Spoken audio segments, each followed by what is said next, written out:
I wish I had nepotism. The only thing that my uncles own is problems.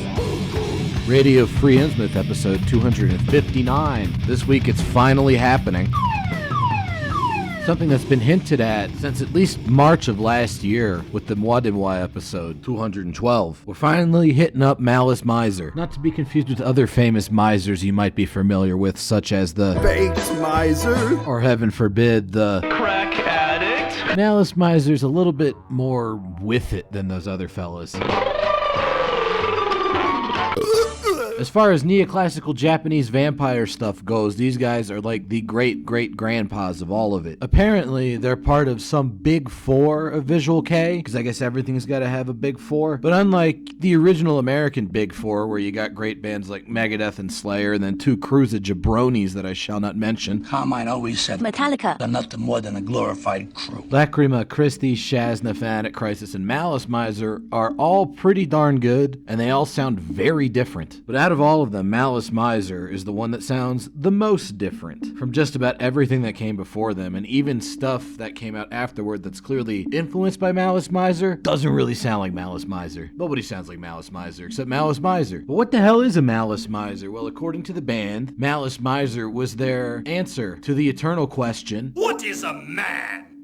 A miserable little pile of... Malice Mizer. So with that Weltanschauung in mind, obviously they're going to be pretty dark, and it makes sense that they would be a very gothic sort of band. However, they're not always wallowing in misery. They just kind of have a darker view of the world, and in fact, they're sort of rebelling against what they see is a whole lot of negativity. It's very dark romanticism, and it fits their whole aesthetic very nicely. Malice Mizer started way back in 1992, so they're kind of part of the second wave of Visual K bands from Japan, because not only does everything have to have a big four, everything's got to have waves. So they're coming out of this weird melange of speed metal, power metal, gothic rock, and hardcore punk that was the initial Visual K scene. Also, much like Lorraine and Versailles after them, they take a whole lot of influence from French stuff. However, it's a much different side of French stuff than what Lorraine and later Versailles were influenced, like Paul Muriat or whatever. In this case, they're going to sort of gothic art pop of the 80s, specifically Mylène Farmer.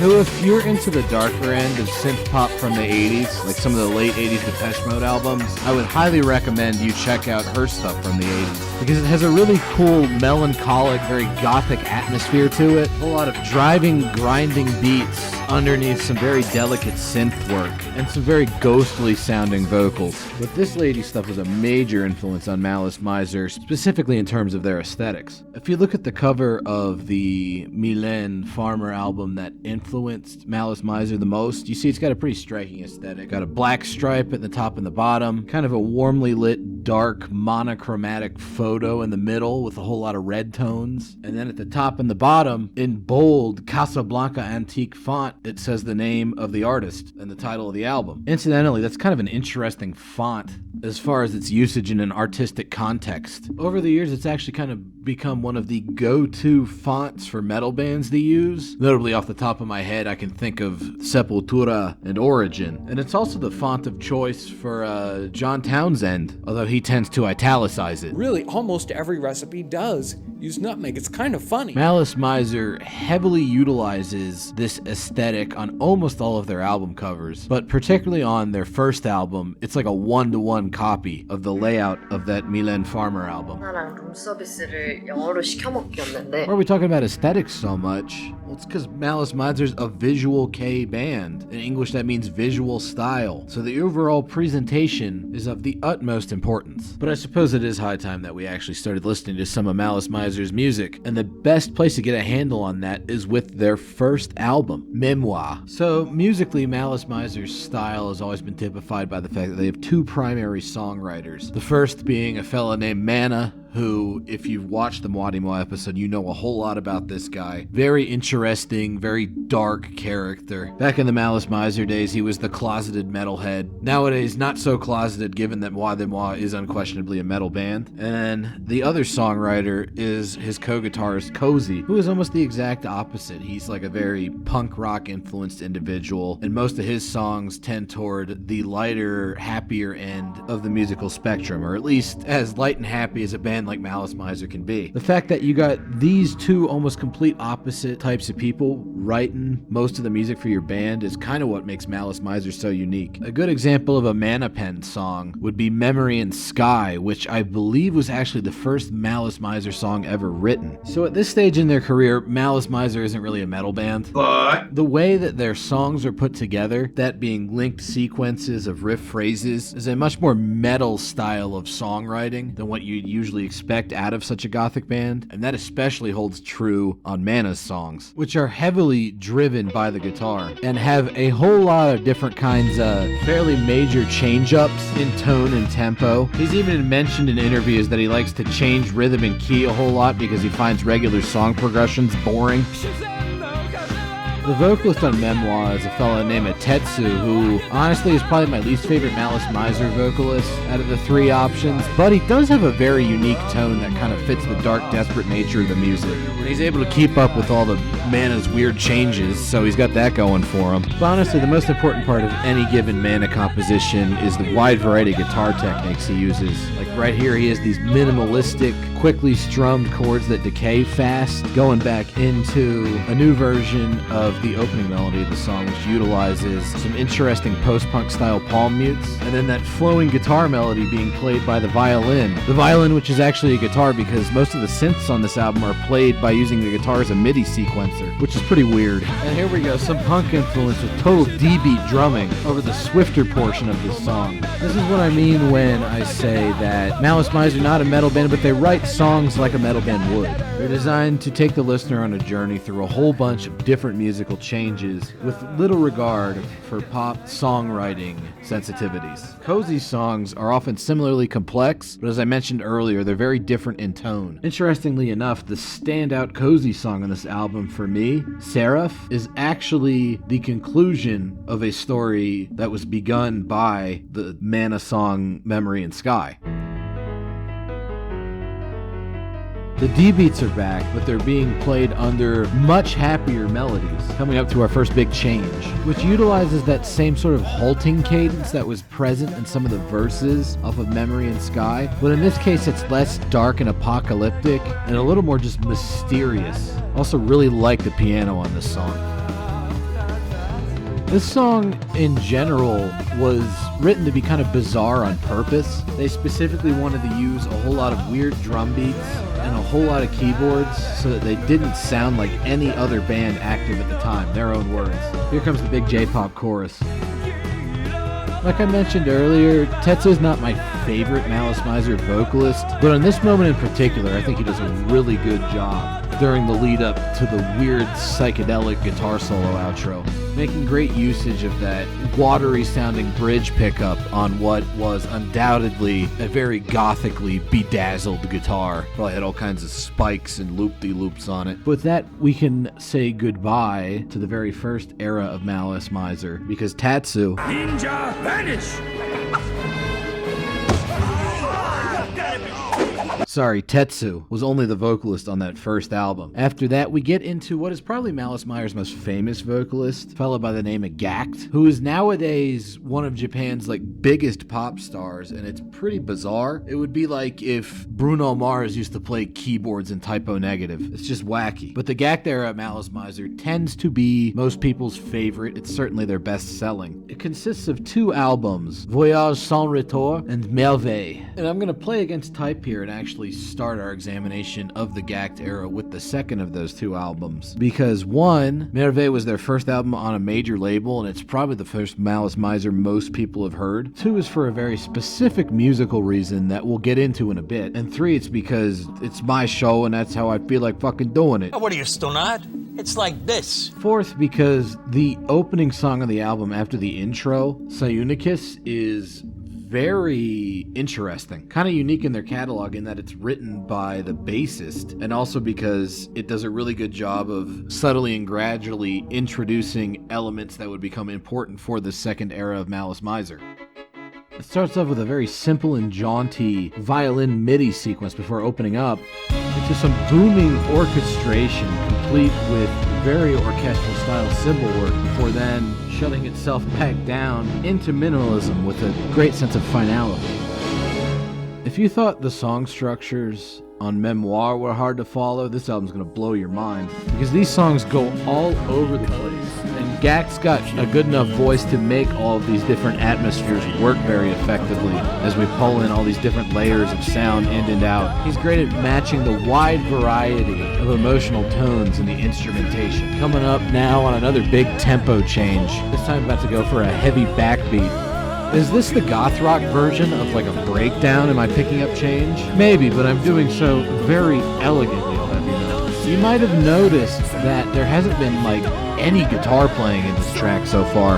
That's why I think this is sort of an interesting introduction to the new guitar playing in this era of Malice Mizer. It builds up to it very gradually. In fact, I think we're about to hear some right at the end of this very definitive orchestral full stop.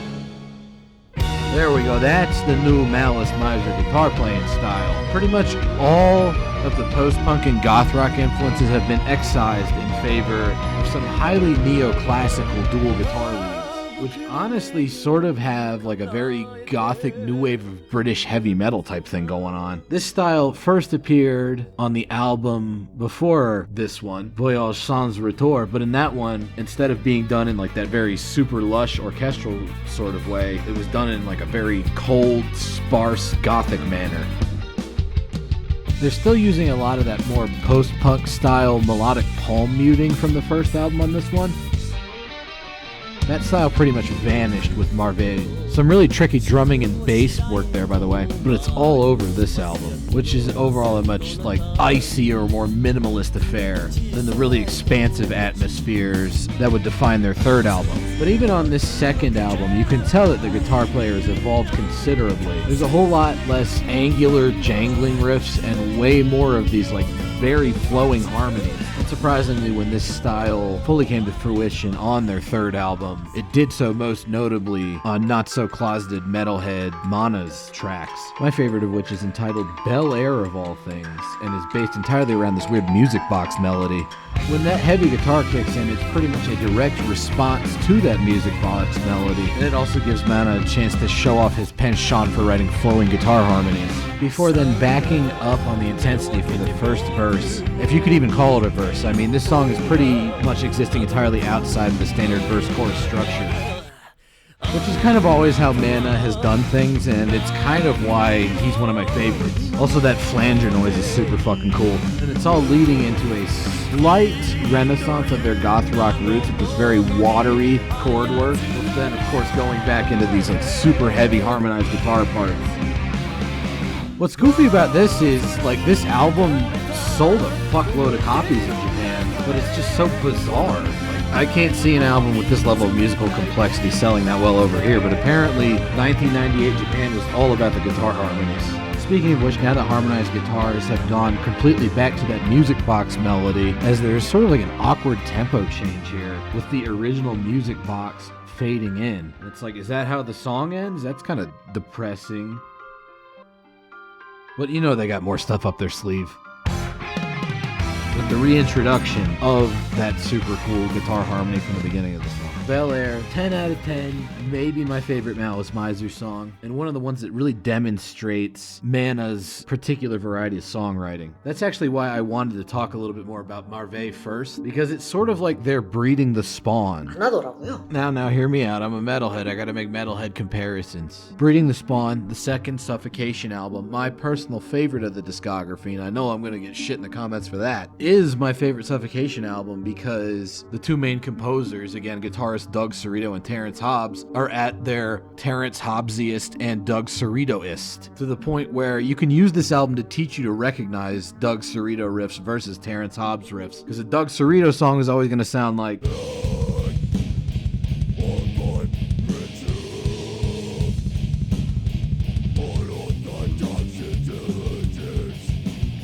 really weird, dissonant, and complex with a whole lot of different tempo shifts and riffs kind of sounding like they're getting cut in half and turned inside out. Then a Terrence Hobbs song is always going to sound like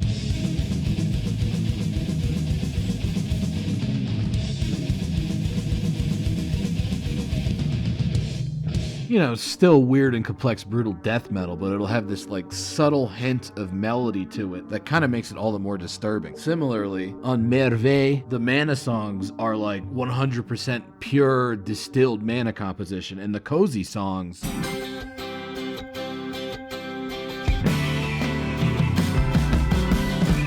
are probably some of the goofiest shit ever written within the Gothic music canon. In a good way, with a really heavy emphasis on these almost kind of polka-sounding bass lines, and way more clean guitar than is present on the Mana songs, which were bordering on sort of like a very Gothic take on power metal. You can also see how Gackt ended up becoming a pop star after this album, because he's totally got the voice for this happy, silly stuff. Speaking of happy, silly stuff, this part coming up here is pretty fucking wild, dude. Believe it or not, I did not add those sound effects. That's in the song. Pretty fucking bonkers. Another new influence that shows up in the Gackt era that was not prominent in the Tetsu era at all is a whole lot of like electronic sort of danceable tracks, but you know, electronic and danceable in the weird Malice Mizer way. These first start to crop up on Voyage Sans Retour. And honestly, describing these as dance music is a bit misleading. I highly doubt anybody could actually dance to this. Like, the genre of music they're playing is like industrial dance music, but in terms of what the music itself is actually doing, it's more of just like a weird soundscape. If you couldn't tell just by the sound of it, this one off of Voyage Sans Retour, that's a Mana track, alright? It's weird, it's dark, it's kind of frightening. Fits in perfectly. Boom! Haunted house! But when the time came for them to record Merve, Cozy actually ended up bringing some of his own weird dance tracks. And surprisingly, for Cozy, they're kinda dark. Not really like frightening serial killer stuff in the same way that Mana's are, but they're certainly rather gothic and mysterious sounding, and I tend to like them quite a bit. In fact, this song in particular, Illuminati, is probably my favorite of the dance tracks on the album. It's got some of my favorite vocals from Gackt in terms of how dark and brooding they are, and for a song that's made up of so much atonal noise, it's very melodic in its execution. It's also got this super neat kind of Castlevania soundtrack style synthesized organ line that I'm a really big fan of, to the surprise of no one. So yes, Cozy is capable of doing some pretty dark music. It's just that he usually does it on the more electronic influenced tracks. However, even Cozy at his darkest when it comes to composing electronic music is nowhere near as atonal and nasty as the kind of stuff that Mana puts out, which is borderline experimental in how minimalist and harsh it is. Well, what really kind of shocks me about this is that tracks like this are on an album that sold over 200,000 copies back in the 90s. I gotta think getting into the guts of this album must have really surprised somebody. This is the kind of shit that bands like Psy and Kokumaru Milk do at their weirdest. And yet here it is, smack dab in the middle of what's supposed to be like a pretty poppy goth rock album. Really bizarre, terrifying stuff. But that's part of what makes Malice Mizer such an interesting band for me, is that they're definitely willing to take chances. And this would continue on into their third era. But we're going to have to save that for next time, because a whole lot changes between Merve and the final stage of Malice Mizer's career. So be sure to stick around for that. I hope you enjoyed this episode. Thanks for listening or watching, and I'll see you next time. Who's the worst rock star band you dealt with? I know you also mentioned Peste Noir. Oh, Peste Noir. That was another fucking tampon boy city. We had one shirt on our site. Didn't even know it was a fucking bootleg. It didn't look official. It was the album that's all red. So it was funny. They're blowing up. I'm like, we got shirts. I'm like, oh, I don't even know anything about this fucking band. He was all fucking pissed off. Making money behind my name. And like, dude, you should be fucking thankful anybody even likes your fucking dumbass.